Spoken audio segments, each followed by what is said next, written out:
Hello বন্ধুরা, আশা করি সবাই ভালো আছেন। আজকে বাংলাদেশ বনাম নেপালের মধ্যকার বাংলাদেশের গ্রুপের শেষ ম্যাচ ছিল এটি। বাংলাদেশ প্রথমে ব্যাট করে তারা নির্ধারিত 20 ওভার খেলতে পারেনি। 19.3 ওভার খেলে তারা 10 উইকেট হারিয়ে 106 রান করে 107 রানের লক্ষ্যে ব্যাটিং করতে নেমে নেপাল খুব তাড়াতাড়ি তারা উইকেট হারায়। বাংলাদেশের ব্যাটাররা তেমন কেউ সুবিধা করতে পারেনি। তানজিদ হাসান তামিম প্রথম বলে আউট হয়ে যান। এছাড়া লিটন কুমার দাস 12 বলে 10, শান্ত 4, সাকিব 17, হৃদয় 9, মাহমুদুল্লাহ 13, জাকির 12, তানজিম হাসান সাকিব 3, রিশাদ 13, তাসকিন 12, মোস্তাফিজ 3 রান করেন। 107 রানের লক্ষ্যে টার্গেটে ব্যাট করতে নেমে নেপালের ব্যাটসম্যানরা তারা শুরুতেই উইকেট হারায়। তানজিম সাকিবের অসাধারণ বোলিংয়ে তারা শুরুর দিকে উইকেট তারা হারাতে থাকে।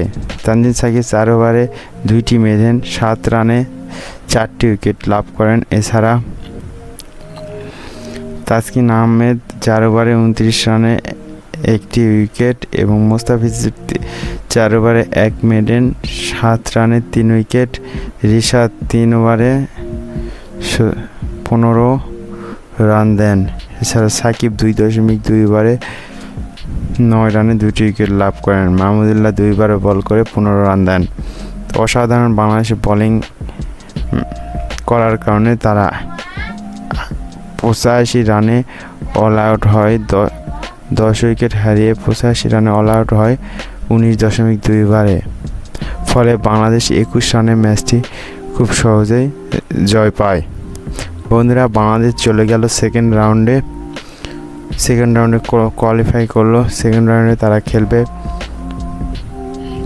অস্ট্রেলিয়া, ভারত এবং আফগানিস্তানের বিপক্ষে। সবাই দোয়া করবেন আমরা যেন পরবর্তী ম্যাচেও বাংলাদেশ ভালো করে এবং সেমিফাইনালে উঠতে পারে।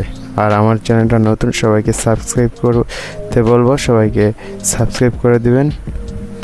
সবাইকে ধন্যবাদ।